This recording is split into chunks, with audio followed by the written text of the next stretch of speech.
다산문화예술진흥원 자문위원장을 맡고 있는 고려대학교 교육과대학 엄창섭 교수입니다.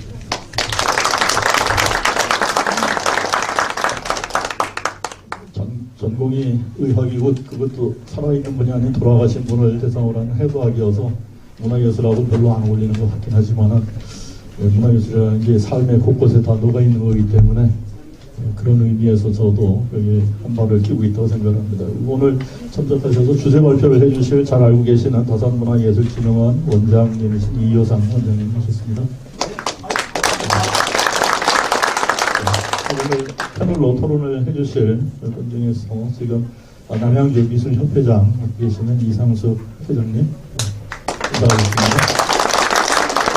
그리고 학계 대표에서 성균관대학교 정재준 교수님 굉장히 멋지신데 특별히 잘 플레이를 보시면 평상시에도 이렇게 멋있게 하고 다니시더라고요. 제가 먼저 비교되는 것입니다. 이석균 경기도 의원님은 지금 오고 계시는 중이어서 오시는 대로 이따 토론 시간에는 같이 하실 것 같습니다. 시간 지체하지 않고 오늘 주제 문화예술도시 남양주 어떻게 만들어갈 것인가. 저희가 문화예술이라고 하는 걸 보게 되면 전통과 현재와 미래를 잇는 축이 있어야 되고요. 그 주체가 되는 게 가장 중요한 게 문화예술인이겠죠. 예술인. 그 다음에 그것을 즐기고 그것에 실제 대상이 되는 우리 시민들, 그리고 그것을 뒤쪽에서 뒷받침해주는 공공분야, 세 가지가 잘 모양을 이루어서 운영이 되어야지만 정말 제대로 되어 있는 문화예술 창달이라고 할까요? 문화예술의 개성이라고 할지, 아니면 그것보다도 더 중요한 것은 삶 속에서 우리가 행복하게 그것을 즐기는 그런 이제 터전이 마련되지 않을까 그렇게 생각을 합니다.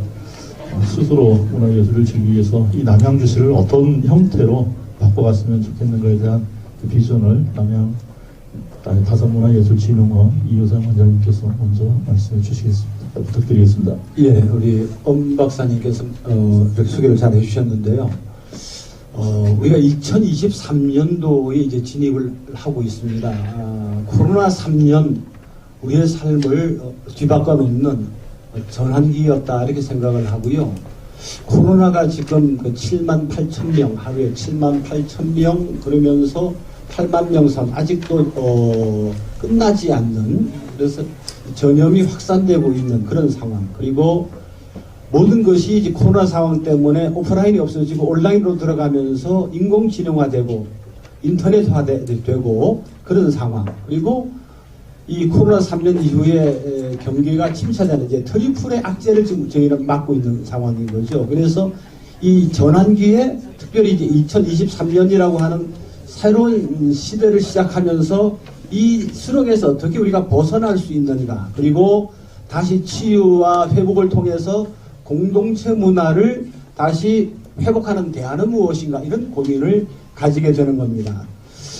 어떻게 보면 어떤 요즘 우리가 한류라고 하는 뭐 오징어 게임이라든지 뭐 드라마라든지 영화들이 이렇게 그거 하지만 한류 바람을 일으키고 있지만 과연 그런 문화가 우리 한국적인 문화가 맞는가라고 하는 의문을 가지게 되면서 우리가 문화가 주는 갈등과 문화가 주는, 예를 들면 그런 거죠. 퀘어 축제 같은 거, 이런 게 과연 한국적인 것인가.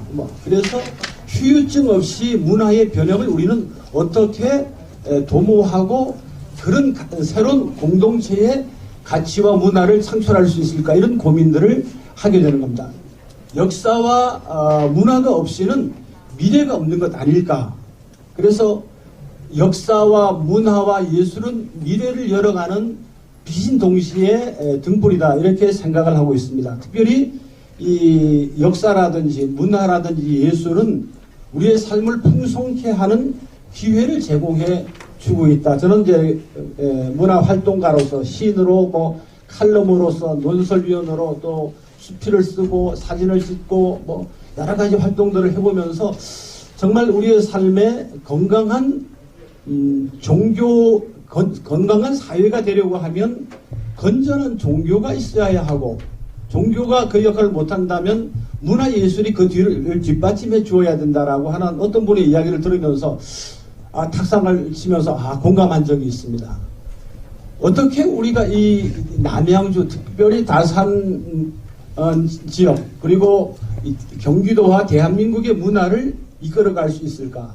문화 그러면 이제 저희가 분류하는 것이 문화, 예술, 관광, 체육, 환경 뭐 이렇게 가면서 미술, 음악, 무용, 연극, 영화, 연예, 국악, 사진, 건축, 어문, 출판 뭐 이런 식으로 범위가 이렇게 정해지는데요.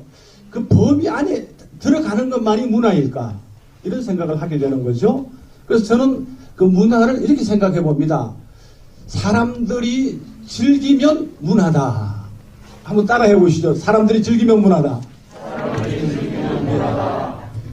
예를 들어서 지금 저희가 함께 모이셨잖아요. 이 공동체에서 함께 즐기고 같이 인사 나누고 이런 것이 공동체의 문화가 되는 것이겠죠.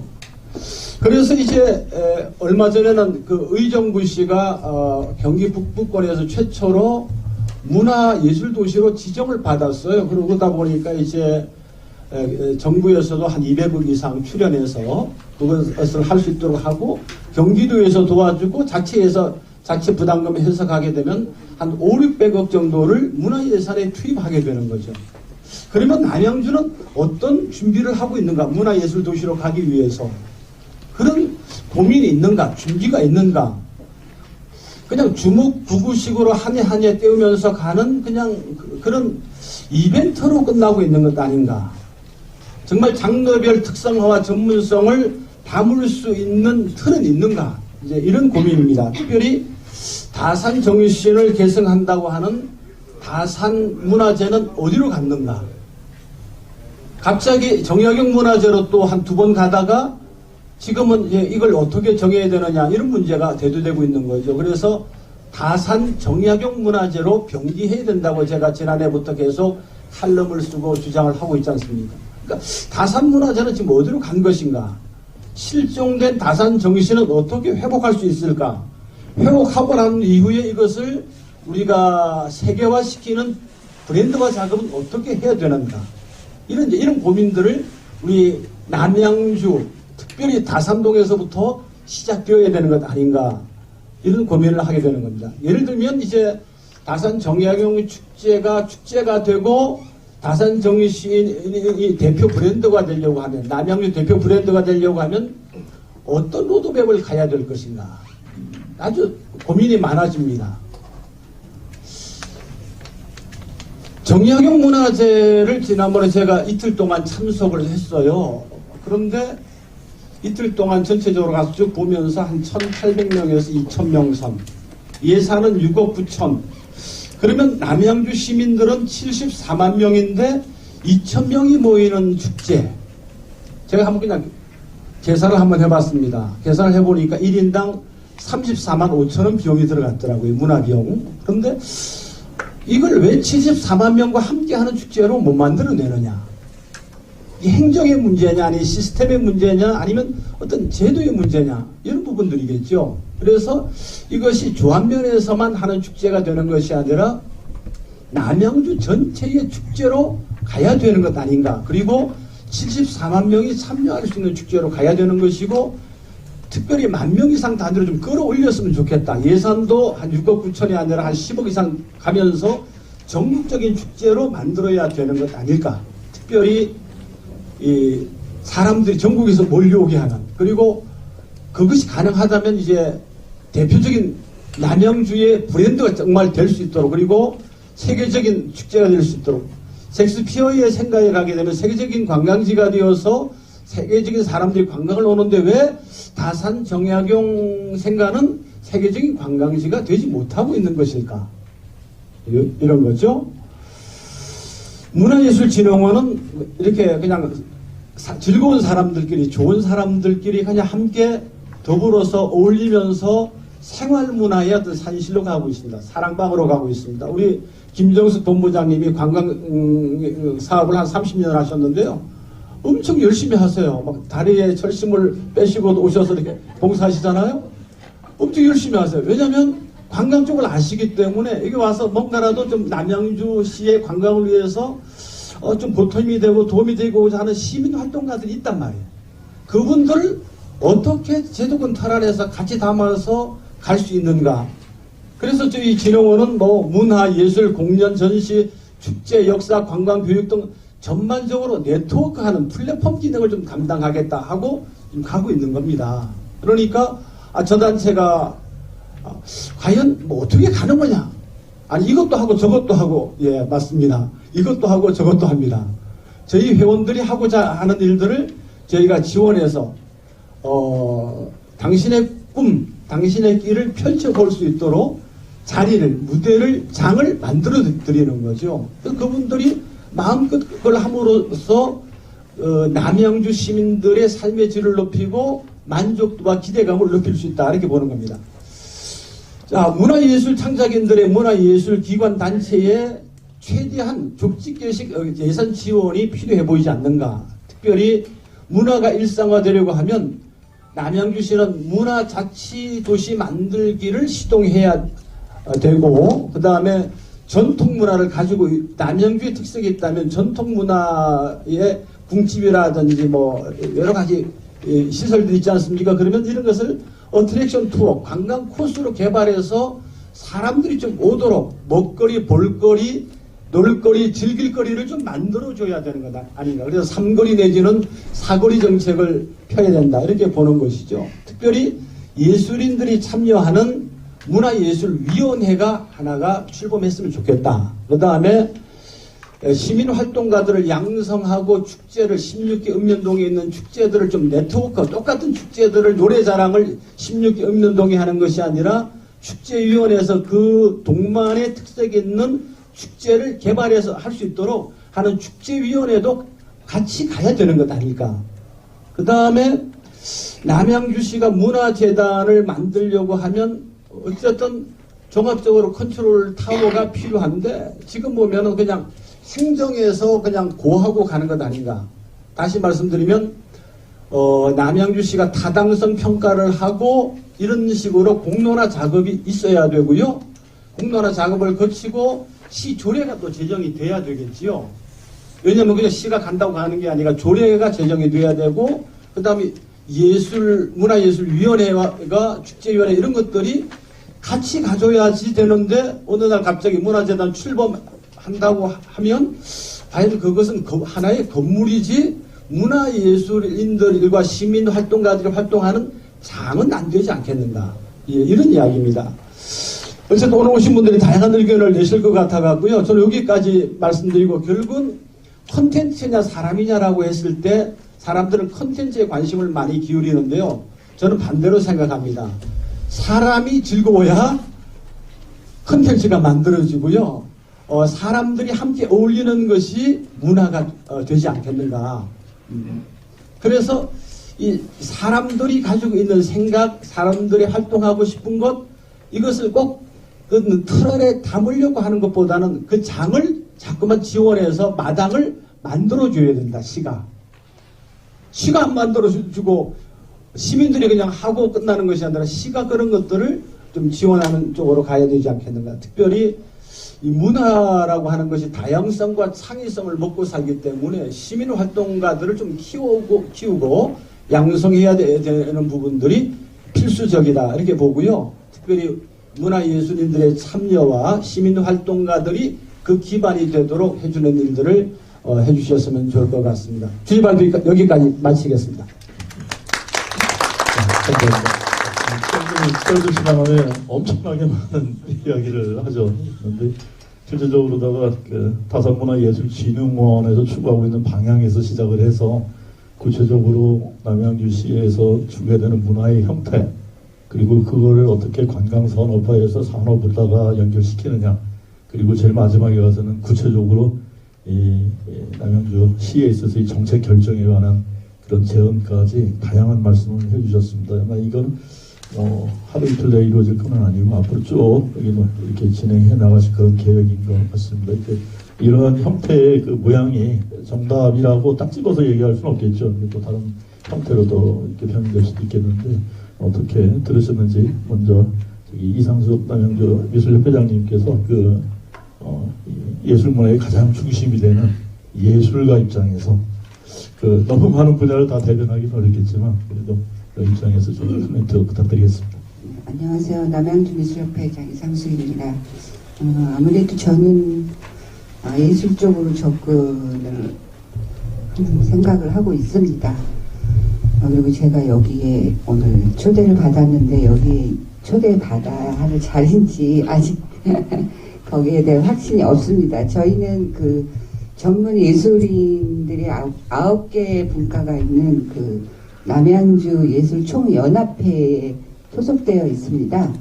그러니까 거의 전문인 활동 하시는 분들만 모여 있고요. 그리고 여기 다산문화예술진흥원의 사업을 보니까 저희랑 뭐 겹치는 것도 상당히 많이 있습니다. 그리고 작년에는 또 여기 남양주에 민예총이 또 출범을 했고요. 그래서 이제 시민 단체와 또 전문 예술인 단체와 뭐 마음을 합쳐서 추진해 가면 더 힘이 커져서 좀 더 효과가 있지 않을까 생각은 하고 있습니다. 그러니까 저 개인적으로는 저희 남양주시가 74만 인구 도시고 또 자연 환경도 많이 가지고 있고 또 문화재 능도 많아서 문화재도 많고 그렇지만은 그 상수도 보호 지역 이런 걸로 해서 개발 제한 지역도 많고 또 그로 인해서 뭐 이제 큰 대기업이나 뭐 이런 우리가 자족할 수 있는 이런 사업을 하기가 매우 어려운 환경에 있다고 제가 느끼고 있습니다. 그래서 저의 입장으로서는 우리가 예술 문화로서도 충분히 자족할 수 있는 기능을 만들 수 있다 이렇게 생각하고 있습니다. 예를 들면 제가 잠깐 예를 들어보면 그 영국의 북동부의 소도시 게이트헤드라는 도시가 있습니다. 거의 거기는 폐광촌인데 젊은이들은 이제 다 도시로 가고 이제 노인들만 남아있는 도시였죠. 근데 그 한 공무원의 의지로 그 조형물, 상징적인 조형물을 거기에 예산을 많이 투입해서 그거를 그러니까 많은 자동차가 지나가는 도로에 그거를 세웠습니다. 이제 사람들이 호기심을 유발한 거죠. 근데 물론 주민의 의견을 들었지만 모든 주민이 반대를 했습니다. 차라리 그럴 예산이면 노인들을 위한 어떤 병원이라든지 의료시설에 투자를 하지 왜 그런 거를 하느냐. 근데 그 공무원의 아주 강력한 의지로 그걸 해냈습니다. 결국엔 거기에 많은 이제 세계적인 관광객들이 저게 뭐지 하면서 몰려들다 보니까 훌륭한 미술관도 짓고 음악관도 짓고 그렇게 해서 현재는 이것 또한 몇 년 전 일이긴 한데요. 그 연 뭐 200만 이상의 관광객들이 오고 또 그 주변의 어떤 인프라 이런 사업 또 인력 이런 거 취업 일자리 이런 창출 이런 여러 가지의 그 효과로 인해서 뭐 연 7천억에서 8천억의 수익을 올리고 있다고 합니다. 그래서 저희도 사실 제 개인적인 생각으로는 우리 그 양양 고속도로 있지 않습니까? 거기가 교통 지역을 그걸 해결하기 위해서 사실은 생겼지만 현재는 아주 상습 정체 지역이라고 저는 보고 있어요. 그 주말이나 무슨 행사 때 되면 사실 여기 지역에 있는 사람들은 거의 거기를 이용할 수 없을 정도로 지금 많이 교통 지역이죠. 그곳에 저희 남양주만의 어떤 브랜드가 되는 상징물을 설치하면 어떨까. 그러면 저게 뭐지? 이렇게 시민들의 호기심을 불러일으켜서 저희도 그냥 주먹구구식 대충의 미술관이 아니고 저희 사실은 예술인으로서 창작 활동을 하는데 어떤 특별한 지원 대책이라든지 아니면 작품 발표의 장이 거의 전무하고 있습니다. 그나마 그 남양주 금곡에 있는 아트센터도 이제 도시재생 사업으로 들어가면서 그것도 이제 허브로 될 환경에 있거든요. 그래서 저희 작가들이 비싼 돈 내고 다 서울로 전시를 하러 가야 되고 그러면 그 피해자는 사실 시민들입니다. 멀리 예술 작품을 감상하러 가는 게 아니라 집에서 잠깐 외출하면서 가서 감상할 수 있는 이 접근성이 용이한 곳에, 또 대중교통이 원활한 곳에, 이런 데다가 미술관, 작은 미술관이라도 그런 거를 설립을 좀 시에서도 해주시고, 또 시민단체, 사실 제가 이서구 시장님이 계실 때부터 조강한 시장님까지 무수히 많이 찾아뵙고 건의를 하고 대책을 요구하고 했어도 항상 돌아오는 답은 장소가 없다는 거죠. 토지 확보도 없고 예산도 없고, 그 말씀만 하면서 10년이 넘게 왔습니다. 그러면 그게 없으면 어떻게 하면 해결할 수 있는지 그걸 고민하는 모습을 저희는 예술인들은 저희뿐만 아니라 뭐 문인협회, 뭐 연극협회 다 같이 고민하면서 항상 면담을 요청하고 했지만 답은 없었습니다. 그래서 이번에 주광덕 시장님은 또 예술 문화에 관심이 많다고 하셔서 뭐 큰 기대를 하고 있습니다만, 그러니까 큰 거는 물론 전문적인 미술관, 시립미술관 이런 거는 뭐 비용도 예산도 많이 들겠지만 이제 국고와 경기도 뭐 이렇게 다 시와 협업해서 정말 그 시장님의 의지만 있으시면 저는 충분히 가능하다고 생각을 하고요. 그리고 시민들도 각 지역마다 체육문화센터는 다 있어요. 저희 남양주시만큼 수영장이 있는 데는 없을 겁니다. 근데 보통 이제 그런 말씀을 드리면 체육위는 워낙 많아서 표가 많다. 그래서 안 들어줄 수가 없다. 이런 말씀들을 많이 하셔요. 근데 사실 몸만 건강하면 못합니까? 정신도 건강해야죠. 사실 예술 감상이라는 거는 우리가 살아가다 어떤 정체성에 흔들릴 때 그 방향을 잡아주는데 큰 영향을 미친다고 저는 생각하고 있습니다. 저도 예술을 하고 있지만 저는 이제 참고로 말씀드리면 저는 서양화 전공인데요. 예술 작품을 다른 걸 보고 오면, 조각이든 입체든 보고 오면 며칠간 잠을 못 잡니다. 그 감동에. 저는 예술가도 중요하지만 우리 남양주 시민들에게도 그런 기회를 줄 수 있는 그 역할을 우리뿐 아니라 시민단체 또 시 관계자분들 함께 정말 진지하게 의논을 해서 뭔가 방향을 어느 정도 제시할 수 있는 그런 시간을 마련했으면 좋겠습니다. 감사합니다. 그 예술 활동을 하시는 게 전문가 입장에서 실제적으로다가 전문 예술가들이 활동할 수 있는 그 환경 조성, 그리고 특히 그 작품 활동을 하는 장소뿐만 아니라 그것을 같이 시민들하고 같이 공유할 수 있는, 예를 들면 미술관과 같은 그런 시설이 많이 부족하다. 그래서 이것이 남양주 시민들이 삶 속에서 문화예술을 접할 수 있는 그런 환경을 만들어 가야지만 궁극적으로 예술 문화로 자족할 수 있는 그런 문화도시가 될 수 있지 않느냐는 비전을 제시해 주셨습니다. 그리고 지금 말씀하신 것들이 이루는 데 있어서 지금 우리 용성만 장님 계시는데 시에서 적극적인 그런 협조가 많이 필요하실 것 같습니다. 특히 사실은 저도 그렇지만은 이 경기도 지역에 그 미술 전시 보러 가면 양평에 가면은 거기 상설 전시하는 데가 있습니다. 친구들도 전시 많이 하고 해서 가는데 남양주에는 없는 거거든요. 사실은 좀 안타깝긴 하죠.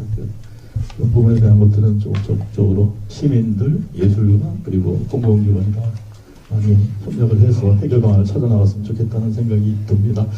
네, 그리고 이제 지금 시간이 좀 지난 아직 좀 남아 있는데 우리 정재준 교수님 그 학계 입장에서 좀 심도 있는 말씀 부탁드리겠습니다. 네, 안녕하세요. 정재준입니다. 좀 전에 이호상 원장님께서 남양주시가 세계적 관광지가 됐으면 좋겠다라고 좋은 지적을 하셨습니다. 제가 그 미국과 유럽에서 한 6, 7년 정도 살면서 그 유럽 사람들의 어떤 관광 패턴을 느끼게 됩니다. 작은 시간이 남으면 차를 마시면서 독서하는 게 소소한 행복이라고 합니다. 그러나 여름 휴가나 경제력 여력이 되면 전 세계의 지도를 펼쳐놓고 유네스코 세계문화유산을 다닌다고 합니다. 그렇다면 한국은 유네스코 세계문화유산으로 어디를 가십니까? 이렇게 물어봤더니 경주 아시죠? 불국사 유네스코 세계문화유산입니다. 제주도 성산포와 용암동굴 세계문화유산입니다. 그리고 수도인 서울이니까 오죠. 근데 수도 근처에도 유네스코 세계문화유산 바로 수원 화성이 있습니다. 저는 수원 화성이 아니라 남양주시에 들려서 세계문화유산을 보고 갔으면 좋겠습여 그래서 다산 정약용 선생의 고향인 남양주시에 대한 문화유산 발전 방향으로서 여유당전서 500여 권에 대한 유네스코 기록유산 등재 추진의 필요성을 제안합니다. 사실 남양주시에 유네스코 유산이 있습니다. 우리가 유네스코엔 크게 3가지 유산이 있는데 하드웨어적인 것으로서 지금 남양주시에 조선 왕릉, 홍유릉이 있습니다. 그러나 조선 왕릉은 40기나 되고 서울, 경기도, 강원도에 널리 혼재되어 있기 때문에 남양주시를 대표하기엔 좀 떨어집니다. 또 이번에 세계 무형유산으로 우리가 하드웨어도 있고 이제 소프트웨어적으로 무형유산이 있는데 태계원 산대놀이가 있습니다. 이것 또한 항상 보여주기에는 대표성이 미약합니다. 그러나 이 여유당전서 500여 권에 대한 기록유산은 하드웨어적인 것과 소프트웨어적인 것을 결합한 것으로서 의미가 있다고 생각됩니다. 사실 여유당전서에 대한 백과사전의 평가는 정치, 경제, 법제, 역사, 지리, 의학, 언어 등 다양한 방면에서 정약용의 지식과 철학을 담아낸 여유당전서는 조선 후기에 역사와 문화를 연구하는 데 매우 귀중한 자료는 물론이거니와 세계적인 기록유산으로 평가된다. 이렇게 써 있습니다. 여기서 이미 백과사전에서도 세계적인 기록유산으로 평가하고 있죠. 제가 20대 후반에 열심히 이제 공무원 시험 준비를 했었는데 글쎄 한국사 시험 문제에 정약용 선생의 여유당 전서가 몇 권인가 이렇게 출제된 적이 있어요. 1번 1권, 2번 100권, 3번 200권, 그래갖고 5번이 500권 이렇게 나왔는데 굉장히 수험생들을 당황하게 하고 좀 어떻게 보면 유치한 문제, 숫자를 물어봤으니까. 근데 그 출제를 한 분이 제가 학부는 사학과 출신이거든요. 저희 집 이제 교수님이었어요. 그래서 제가 여쭤봤습니다. 아니 무슨 이렇게 숫자를 물어보고 그래요. 몇 권이 이런 걸 왜 이렇게 출제하는지 모르겠습니다. 그랬더니 자네 책 한 권 쓰는 게 얼마나 어려운지 아나? 그런데 이 책이 다산 정약용 선생의 책이 단순히 정치만 썼나? 경제만 썼나? 의학, 기술, 언어, 총망라한 다양한 분야에서 정말 획기적이고 개혁적인 방안이 담겨있는 그런 500여 권이 얼마나 대단한가라고 하는데 저는 더 이상 질문이 막혀있을 정도입니다. 우리가 여유당전서 500권 그럼 너무나 뭐 정치경 백과사전이래 이렇게 얘기하지만 핵심적인 건 3부작하고 3논설입니다. 3부작에서 목민신서 여러분 아시죠? 제방간의 도리, 경세유표 중앙정치조직에 대한 의견입니다. 흠음신서 우리나라 법이 너무 약하다고 하죠. 형옥에 대한 개혁안입니다. 또 3논설로 탕론 왕조교체의 가능성을 제시하는 것입니다. 원목 바로 공무원 공직자의 근본을 지적하고 있는 것입니다. 그리고 마지막으로 전론은 부동산 정책입니다. 여기서 여전제하고 정전제를 제안합니다. 이렇게 여유당 전서를 잘 분석을 하다 보면 정말 획기적이고 개혁적인 것이 많은데 우리는 이거를 그냥 지나가고 묵과하고 우리가 이거를 외부로 알리지 않고 이건 우리의 책임, 우리의 잘못이라고 생각합니다. 사실 유네스코 세계기록유산 한국 것으로 22개가 있는데 이 중에는 광주 민주화운동 기록물, 새마을운동 기록물, 이산가족 찾기 기록물, 심지어 그 태안 유류 피해 극복 기록물, 내방가사 이런 것까지도 유네스코 기록유산으로 등재되어 있는데 하물며 여유당전서 500여 권이 왜 유네스코 기록유산으로 등재되지 않았는지 이것은 우리 남양주시의 책임입니다.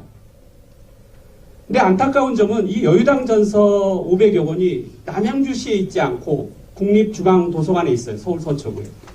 또 유네스코 기록유산 이걸 추진을 하려면 문화재청이 중심이 되어야 됩니다. 또 유네스코 한국위원회 그리고 남양주시가 함께 MOU를 체결해서 조속히 유네스코 기록유산 추진의 바로 시작의 원년으로 2023년을 삼아야 될 것입니다. 그런데 그냥 단순히 기록유산으로 정하는 것으로 끝나면 이것을 홍보하고 띄우고 보급하는 데 한계를 느낄 수 있다고 생각됩니다. 그래서 정약용 선생의 사상이 녹아있는 이 여의당 전설을 직접 체험할 수 있는 영상, 강좌, 실사례, 이걸 메타버스와 결합해서 관광 코스로 개발하여 조안면에 있는 정약용 생가와 그 맞은편에 있는 실학박물관, 그리고 여의당 전서 500여 권을 그 실학박물관으로 이전시켜서 모든 걸 결합시켜서 구체화된 그리고 진전된 성과를 금년에 내놓기를 기원합니다. 감사합니다. 또 다른 측면에서 저희가 항상 얘기를 하고 있는 다산 정신 중에서 실제 다산 정신이 무엇이냐라고 하는 걸 말은 많이 하는데 참 알기가 제대로 알고 있는 분이 많지는 않을 겁니다. 흔히 얘기하는 실학의 실학가로서 애민사상과 실용정신을 대표적으로 이야기를 하지만 구체적으로 이 다산문화예술진흥원에서 또 남양주시에서 목표로 해서 잡아가야 될 다산정신을 구체화하고 그것을 문화유산화시키고 또 나아가서 관광산업까지 연결시키는 그런 구체적인 계획이 진행됐으면 좋겠다는 말씀을 해주셨고요. 제가 농담삼아서 항상 이런 얘기를 합니다. 어떤 얘기를 꺼내시는 분은 그분이 준비가 제일 많이 되어 있는 분이 많거든요. 그래서 다산문화예술진흥원에서 그 일에 대해서 중심적인 어떤 일을 할 적에는 정재준 교수님이 큰 몫을 해주시리라는 기대를 또 해봅니다. 지금 시간이 거의 다 돼갔는데 지금 원래 패널로 참여하기로 했던 분이 의회 활동이 좀 많이 바쁘신 것 같아서 아직 도착을 못하셨습니다. 그래서 그냥 여기서 마무리를 하고 3부 오찬 순서로 진행하도록 하겠습니다. 2부 여기서 마치도록 하겠습니다. 감사합니다.